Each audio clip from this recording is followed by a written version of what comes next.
घाममा जङ्गलको बिचमा एकजना सिस्टरले चाहिँ यहाँ केरा बेचेर बस्नु भएको रहेछ। उहाँसँग टक्क अन्तर्वार्ता लिन्छु है त। सिस्टर नमस्कार। नमस्कार। हजुरको नाम के हो नि? पूजा विश्वकर्मा। पूजा विश्वकर्मा। केरा बेचेर बस्नु भएको हो? हजुर। अनि कति वर्ष हुनुभयो तपाईँ? 20 वर्ष। 20 वर्ष? हजुर। कतिमा पढ्नुहुन्छ? मैले 12 को एक्जाम दिएर बसेँ। अहिले एक्जाम दिएर बस्नु भएको? केरा बेचेर बस्नु भएको छ। अनि लाज लाग्ने अल्छी लाग्ने हुन्छ हुँदैन नि?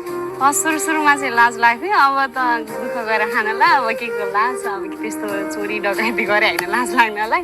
अब यतिकै अब पहिलेदेखि चाहिँ बेचेको, सुरुमा मात्र लाज लाग्ने अब त नै। सुरुमा लाज लाग्थ्यो। अनि 12 कक्षा पास अब एक्जाम दिनु भएको? हजुर। कति हुन्छ नि दिनमा बेपार तपाईँको?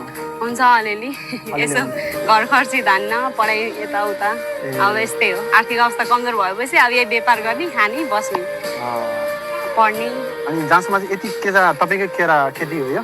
होइन, किनेर ल्याएको हो। किनेर ल्याएर बेच्नुहुन्छ? हजुर, कहिले काहीँ मात्र हुन्छ। अनि कति फाइदा हुन्छ र अनि कति चाहिँ घर खर्च गर्नुहुन्छ तपाईँले? यति केरा पनि थोरै छ, कति बिक्छ, कति फाइदा हुन्छ यसमा? यसमा अलिअलि हुन्छ, जो साउ चाहिँ निकालेर अरूलाई दिन्छौँ। अब जति हुन्छ अब फाइदा आफै अब सन्तुष्ट हुनु पर्यो। कहिले बेपारमा अब कहिले घाटा कहिले नाफा त्यस्तै हुन्छ। अनि यो बेलुकासम्म बिक्छ होला त? कहिले बिक्छ कहिले बिक्दैन। नबिकेको भोलितिर ल्याएर बेच्नुपर्छ। ओहो, यता चाहिँ केरा बिग्रेर कालो भएर राखे जस्तो लाग्यो है? हजुर। यस्तो पनि हुन्छ कहिले काहीँ। घाटा भयो नि त? हजुर। अनि तपाईँले अब यहाँ चाहिँ चाउचाउ बिस्कुटहरू, पुकार चुरोटहरू राख्यो भने अझ बिक्री हुन्थ्यो किन? हुन्थ्यो। अब पढ्ने मान्छे फेरि भ्याउँदैन हामीले ल्याएर राख्नलाई। अब हाम्रै ठेगान हुँदैन नि त। अनि सधैँ आउनुहुन्छ? सधैँ नै भन्नु पर्यो। अब एक्जाम सिद्धिसक्यो, अब सधैँ। नत्र पढाइ भएकोमा चाहिँ आउनुहुन्न थियो? पढ्न जान्थ्यो। पढ्न जानुहुन्थ्यो? भनेपछि तपाईँ पढाइ खर्च होस्, घर खर्च होस् भनेर बस्नु भएको? हजुर। अनि तपाईँले चाहिँ यो पैसा के गर्नुहुन्छ अब? यो पैसा घरमा लगेर मम्मीको हातमा दिने। मम्मीको हातमा दिनुहुन्छ? हजुर। अनि मम्मीले घर खर्ची चलाउनुहुन्छ, मेरो काम बेचिदिने मात्र।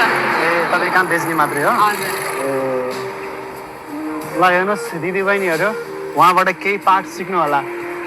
यस्तो घाममा आफ्नो जिम्मेवारी बोकेर बस्नु भएको छ। अहिलेका दिदी बहिनीहरू म केही गर्न सक्दिनँ भनेर हिँड्नुहुन्छ नि होइन? उहाँ जस्तो हुनुपर्छ। उहाँले चाहिँ आफ्नो घर चलाउनको लागि बाटोमा केरा बेचेर बसिरहनु भएको छ। अब मलाई यहाँ उभिएर भिडियो बनाउने यस्तो पसिना आइरहेको छ भने उहाँ दिनभरि यसरी बस्नुहुन्छ। हेर्नुहोस् त, यस्तो अनुशासित इमान्दार मान्छेहरू हामीले सपोर्ट गर्नुपर्छ। लाज मान्छन् कतिपय मान्छेहरू बाटोमा गएर व्यापार गर्न, बिजनेस गर्न, काम गर्न लजाउनुहुन्छ।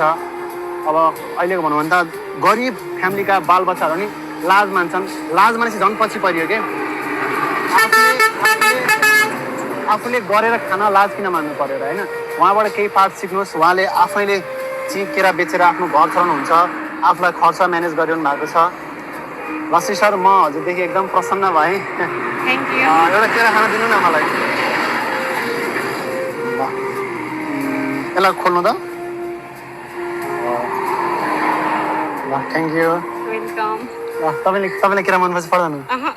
ल बेच्ने मान्छेलाई केरा मन परेन?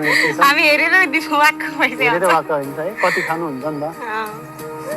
अब बगानै छ नि त ठुलो। कति गुलियो रहेछ यो? हजुर। नाम के हो यसको? यसको चिनी चम्पा भन्छ, मद्रासी नि भन्छ। मद्रासी। ल नेपालमा बसेर मद्रासी केरा खाइ ला झऱ्यो बिचरा। ल ठिक छ, अहिलेपछि म खाउँला। ठिक छ, यसलाई फोहोर काँडा राख्छु राम्रोसँग राख। अनि तिम्रो नाम घरमा कतिजना हुनुहुन्छ फ्यामिली? घरमा 5 जना। 5 जना हुनुहुन्छ? हजुर। तिमी घरको को? सबैभन्दा म एउटै हो छोरी। छोरी एकजना मात्र? हजुर। दाइ 2टा हुनुहुन्छ। दाइ 2टा हुनुहुन्छ? हजुर। ल एक्लै छोरी। ल हेर्नुहोस् त, अरू भएको है मायाले पुलपुलेर यहाँ बसिखल्नु हुनुहुन्थ्यो। दाइ 2टा दाइको माया, आमा बाबाको मायाले टक्क यहाँ अरू भए त मातेर बस्थ्यो होला नि होइन? म त घुम्न जान्छु, मेरो 12 कक्षा सकियो, म त घुम्न जान्छु, कहाँ यसरी बस्छु भन्दै होला। घरको जिम्मेवारी बोकेको छोरी मान्छे एकदम हुनुहुन्छ। ल ठिक छ, खुसी लाग्यो तपाईँलाई मैले भेटेर पनि।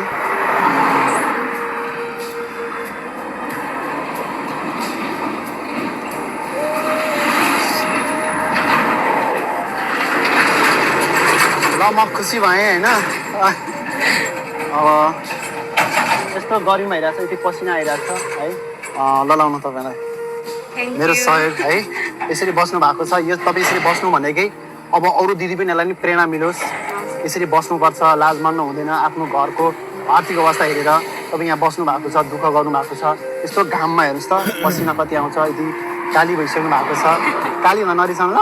होइन यसो दुःख गरेर बस्नु अब भएको घाममा छ बसेपछि त कालो भइहाल्छ नि काम बसेस कालो भइन्छ है हजुर मलाई पनि यति धेरै पसिना आइरहेको छ गरिम भइरहेको छ खाली हजुरले एकदम राम्रो गर्नुभएको छ ल धन्यवाद सिस्टर म अरू सिटामा पनि पस्छु ल साथीहरू यहाँ आएर साथीको हाम्रो बहिनीको सबैजनाले सामानहरू किनिदिनु गर्नु होला यहाँ बाटोमा बस्नुहुन्छ यसरी बिजनेस गर्न ल यो पैसा मौलालाई दिन र यसरी नै बहिनी जस्तै अरूले पनि व्यापार गरेर आफ्नो घर खर्च चलाउनु होला भनेर यो भिडियो कस्तो लाग्यो तपाईँलाई राम्रो लाग्यो भने धेरैभन्दा धेरै सेयर गरेर सबै सामु पुर्याइदिनु होला ल धन्यवाद छ गरिदिनु तिमीलाई थाहा छ मलाई बाटोमा बसेको 10 रुपियाँ 5 रुपियाँको लोभ हुन्छ होइन हजुर अब तर खानेकुरा टाइममा खानुपर्छ निरोगी हुनुपर्छ है ल बोल्नु लगनशील